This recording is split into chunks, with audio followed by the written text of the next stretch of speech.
Good evening, boxing fans. This is Sean with BoxingSocialist.com, and we're also here with Karceno with Boxing Socialist. Today we're going to talk about the recent video that's been popping over the internet about Amir Khan outworking Manny Pacquiao. Karceno, take a look at this video and tell me what you think. Get me up 5:85 a.m. I also train with Manny Pacquiao. You know, I outrun Manny Pacquiao. I out-train Manny Pacquiao. That's how good training's gone in this camp. And you know, I think with his help and his conditioning got me through that 12th round. And also, you know, taking shots as well. You know, getting the legs thicker. As you see now, my legs are a lot thicker. My upper body's a lot thinner because we need the speed, but the power's still there. So now that you saw the video, Karceno, tell me, what do you think about this video, and what does it say to you? What it says to me in a total is that it's basically true. From what I've heard from people that train in both camps, that Amir Khan is more disciplined when it comes to training. He takes it more serious. His life isn't so chaotic as if Manny Pacquiao's, with him being governor, with his entourage, have to make all these different appearances. That they're like Freddie Roach and Alex Ariza are actually more pleased with Amir Khan as far as the progress and the work they get out of him. Plus, Amir is extremely fast, and everyone who's allowed to see the sparring told me that he's faster than Pacquiao. So it wouldn't be a surprise to me if he out-trained him and then he outran him. Because Manny Pacquiao is not a gym rat. He works hard when he's in the gym, and you can get him focused, but when he's outside of the gym, Was that even before his congressional seat? He never was a gym rat? No, never was. He partied late, he drank beer, threw darts, he stayed out late hours, and that was him. That was the party life. That was Manny, you know. And when they got him into the gym and got him working, you know, he just focused with him. He just trains. He trains hard when he's in the gym. There's no doubt about that, but I can see why Amir Khan would say that, because he's more dedicated, more focused, and he's less chaotic lifestyle. Would you say that now that Manny Pacquiao has had some very big fights, he's less motivated to actually be in the gym, and I guess Amir Khan is more hungry because he hasn't really tasted the big fights like Manny Pacquiao has? Exactly. That is exactly the reason. Manny Pacquiao has a lot of things going on, and he's pretty much financially secure right now. He's working on doing the rest of his life.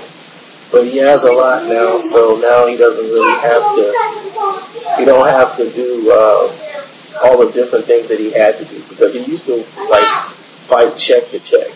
Right. And he would spend all his money and then didn't really need to win the fight.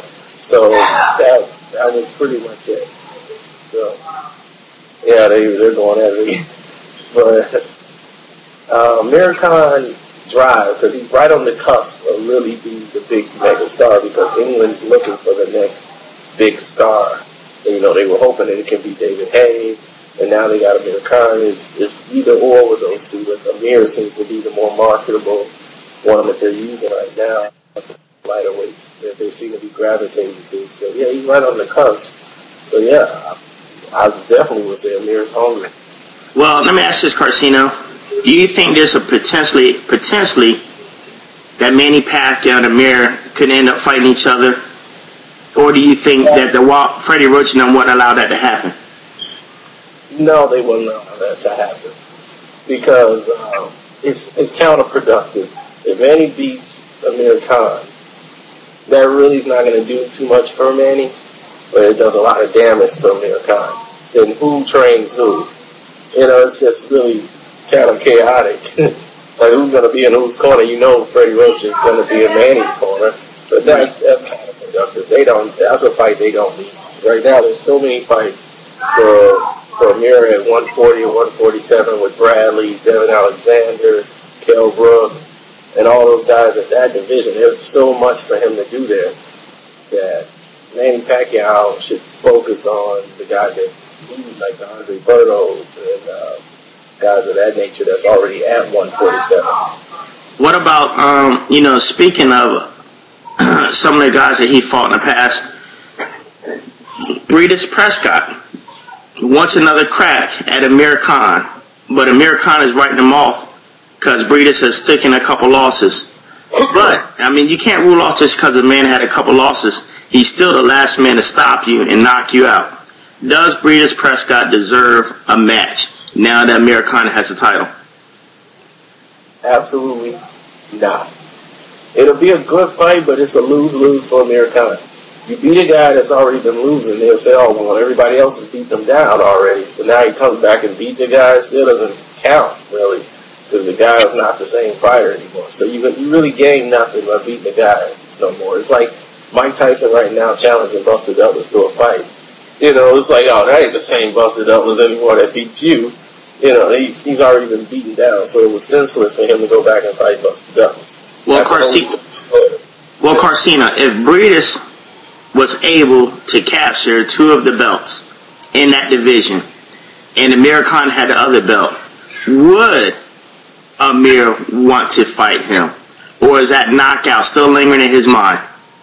No, the fight would make sense then. You know, he has something to gain from it. So you don't think that Amir Khan would be afraid to face him again? A lot of fighters are afraid subconsciously to fight a guy that's knocked them out before.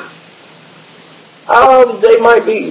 He might have some fears or some jitters about it, or what they call this, like this adrenaline. It might like, can I do it? Can I not? But you're gonna do it if it makes sense. You know, you got that anticipation of wanting to do it, so you'll get that competitive drive. And Amir is a competitor, so I can see him wanting to compete and wanting to take the challenge. If it makes sense, he'll do it. But I think Kell Brook, that fight makes the most sense. Or even the Irish guy, Paul McGrosky. You know, I think that would be a good fight. The guy they're trying to fight, that'll be an exciting fight, but HBO wouldn't pay the money to see it because they don't really know anything about the guy. Speaking of Kell Brook, what does Kell Brook need to do in order to get USA exposure? I mean, he's mostly known in the UK, but, you know, what can he do to hype up the fight? Not saying that he's not ready for Amir Khan, because a lot of people think he would beat Amir. But as far as his face not being known in the States, what needs to be done right now to make that fight happen?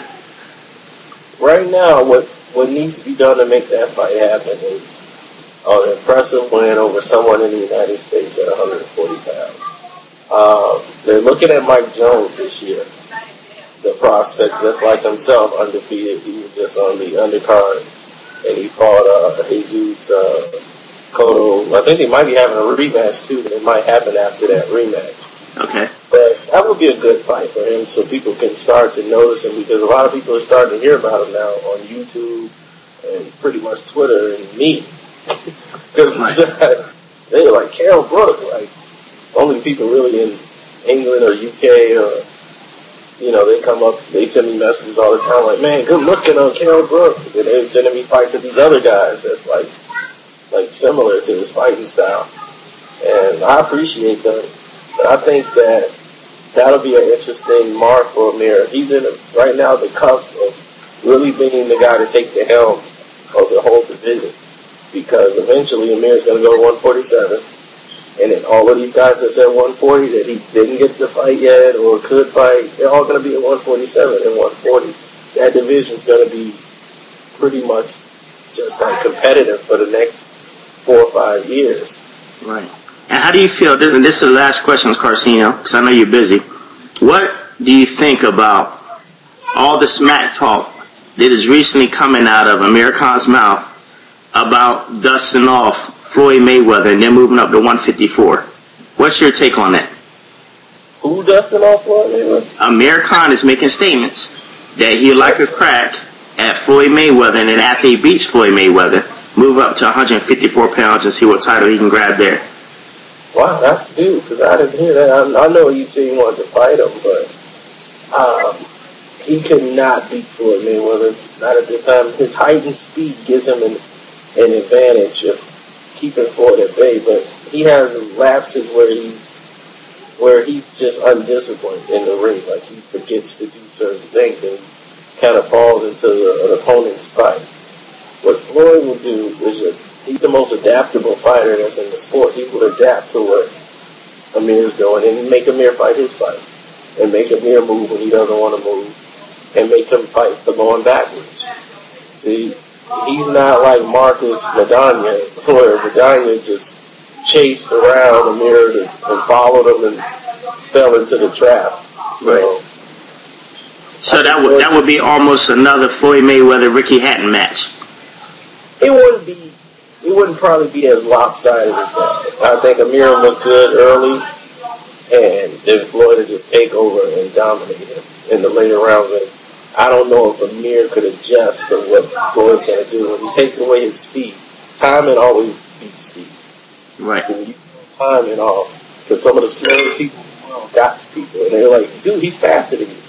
I'm like, Chavez got to Measure Taylor, even though Measure Taylor was fast. But he got to him because of his timing. Once you get your timing down, you can land before your opposition, no matter how fast they are. Right. So, more timing and his speed will counteract Amir Khan. Okay, great. Well, Karceno, we thank you for your time, and we'll chop it up with you later on. This is Sean with Boxing Socialist. Thank you. Goodbye.